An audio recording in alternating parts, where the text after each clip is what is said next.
एक बार की बात है, एक छोटे से शहर में गौरव नाम का एक युवक रहता था। वह बहुत ही आलसी था और अपने जरूरी कामों को हमेशा टालता रहता था, जिसके कारण वह अपनी पढ़ाई में अच्छा स्कोर नहीं कर पा रहा था। उसके परिवार वाले उससे हमेशा कहते थे, बेटा, समय का मूल्य समझो। जो समय अभी तुम बर्बाद कर रहे हो वह कभी वापस नहीं आएगा। लेकिन वह हमेशा उनकी बातों को नजरअंदाज कर देता था। वह सोचता, अभी तो बहुत समय है, बाद में कर लूंगा। वह पढ़ाई करने के लिए शहर गया, लेकिन उसकी आदतें नहीं बदलीं। वह अपना पूरा दिन दोस्तों के साथ मस्ती करता और रील स्क्रॉल करता रहता। गौरव के शहर में एक बुजुर्ग आदमी रहता था जो बहुत ही बुद्धिमान और ईमानदार था। एक दिन गौरव ने तय किया कि वह उस बुजुर्ग आदमी से मिलेगा ताकि वह कुछ सीख सके। बुजुर्ग आदमी और गौरव की मुलाकात। गौरव उस बुजुर्ग आदमी के पास गया। वह पेड़ के नीचे बैठकर मेडिटेशन कर रहा था। गौरव ने उसे नमस्कार किया और कहा, मेरी मदद कीजिए, मैं जिंदगी में विफल हो रहा हूँ। हर बार मेरे दोस्त मुझसे आगे निकल जाते हैं, लेकिन मैं हमेशा पीछे रह जाता हूँ। मुझे उन सबसे अच्छा बनना है। मुझे बताइए कि मैं यह कैसे कर सकता हूँ।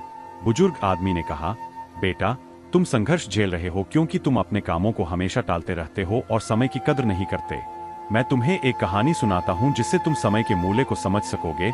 एक आलसी व्यक्ति की कहानी। एक बार की बात है, एक राजा था जो बहुत दयालु था। वह अपनी जनता से बहुत प्यार करता था और उनकी मदद किया करता था। एक दिन उसे एक व्यक्ति मिला जो बहुत ही आलसी और गरीब था। उसके पास न तो पैसे थे, न नौकरी और न ही इज्जत। वह हमेशा अपनी परेशानियों का दोष दूसरों को देता था। राजा ने उससे उसकी जिंदगी और परेशानियों के बारे में पूछा। उस व्यक्ति ने कहा, पता नहीं लोग मेरे बारे में ऐसा क्यों कहते हैं कि मैं कुछ नहीं कर सकता। जब भी मैं किसी नौकरी की तलाश में जाता हूँ, सब मुझे मना कर देते हैं। राजा को उस व्यक्ति के लिए बुरा लगा। राजा ने कहा, एक सौदा करते हैं। सूर्यास्त होने से पहले तुम मेरे राजदरबार में आना और जितना सोना चांदी तुम ले जा सको उतना ले जाना। वह सब तुम्हारा होगा। आदमी बहुत खुश हो गया और राजा को धन्यवाद कहा। वह अपने घर की ओर दौड़ा और अपनी पत्नी को सब कुछ बताया। पत्नी भी बहुत खुश हुई और कहा, जाओ और जल्दी से सोना चांदी ले आओ।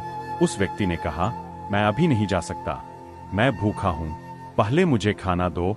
जल्दी से उसकी पत्नी ने खाना बनाकर उसे दिया। उस व्यक्ति ने खाना धीरे धीरे खाया। उसने सोचा, अभी तो बहुत समय है, खाना खाने के बाद खजाना लेने जाऊंगा। खाना खाने के बाद उसे नींद आने लगी। उसने सोचा, मैं अभी थोड़ी देर सो लेता हूँ, कुछ देर बाद चला जाऊंगा। वह 2 घंटे के लिए सो गया। जब वह सोकर उठा, उसने देखा कि देर हो गई है। उसने जल्दी से कुछ बैग उठाए और राजदरबार की ओर भागा। रास्ते में धूप तेज थी, उसे गर्मी लगने लगी।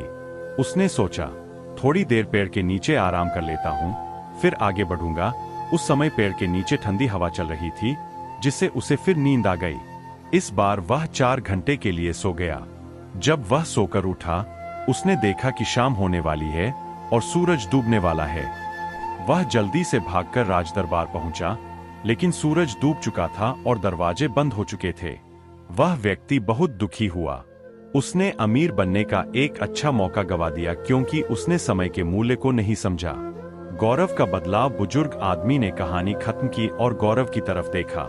गौरव के पास कोई शब्द नहीं थे। उसे अपनी गलती का एहसास हुआ। उसने बुजुर्ग व्यक्ति को धन्यवाद दिया और घर वापस लौट गया। उसे समझ आया कि समय बहुत कीमती है, उसे बर्बाद नहीं करना चाहिए। उसी दिन से गौरव ने अपने लक्ष्यों पर काम करना शुरू किया। उसने काम टालने वाली आदत छोड़ दी और बहुत प्रोडक्टिव बन गया। कुछ ही दिनों बाद वह अपने सभी दोस्तों से आगे निकल गया और कॉलेज का सबसे होनहार बच्चा बना। निष्कर्ष, इस कहानी से हमें यह सीख मिलती है कि समय सबसे मूल्यवान संपत्ति है। अगर हम इसे बेकार की चीजों में बर्बाद करेंगे तो हमारे पास पछताने के अलावा कुछ नहीं बचेगा। हर अवसर का सही समय पर लाभ उठाना चाहिए क्योंकि खोया हुआ समय कभी वापस नहीं आता। इसलिए आज से ही अपने समय का सदुपयोग करें और अपने लक्ष्यों पर केंद्रित रहें। अगर आपको यह कहानी पसंद आई हो तो कृपया इसे लाइक करें और अपने दोस्तों के साथ शेयर करें। ऐसी ही और प्रेरक कहानियों के लिए हमारे चैनल को सब्सक्राइब कर